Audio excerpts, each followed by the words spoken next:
Hello students welcome back देखो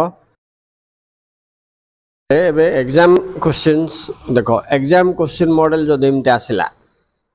ही read English now अच्छी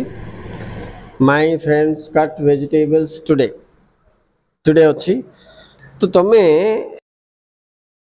trick लिखिदेल देखो नाउ थिबो न टुडे थिबो न स्टिल STIL स्टिल थिबो न दिस टाइम थिबो बोले होची बोल के दर्शेबो तो से समय तुम कौन करिवो आम इज आर ING फॉर्मूला हिसाब रे अप्लाई करिवो ही इज इंग्लिश नाउ अच्छा नाउ अच्छी बोले आमको टार्गेट मिल गला जे एटा प्रोग्रेसिव वर्तमान काम चलछि बोली दर्शाउछि my friends cut vegetable my friends are cutting vegetable today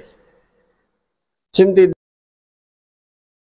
this time जदि थिबो बोले दिस टाइम बोले दिस वीक नल दिस मंथ नले दिस ईयर नले दिस सीजन एमती थिबो बोले एटा भी प्रेजेंट प्रोग्रेसिव बोल तुम जानिबा अछि आगो तुम जानिला परे तापरे सूत्र अप्लाई करिवो जे हां आमे जार रो कोड भी काट अछि ठी ING लगेला CUTT ING करबी अन्य नियम जाक सब से भीतर लागो हमरो प्रेजेंट प्रोग्रेसिव रो एग्जाम क्वेश्चन मॉडल आ इजीली चिन्ह की किमते आंसर लिखिबो हेल्प प्रोग्रेसिव बोल की जानो मात्र बेले बेले नाउ थाई कि मध्य एठी जदी नो थिबो नॉन प्रोग्रेसिव वर्ब थिबो बोले ING लगेबनी तुम सेटा को प्रेजेंट सिंपल करिवार छी ए कथा मन रख ओके स्टूडेंट्स।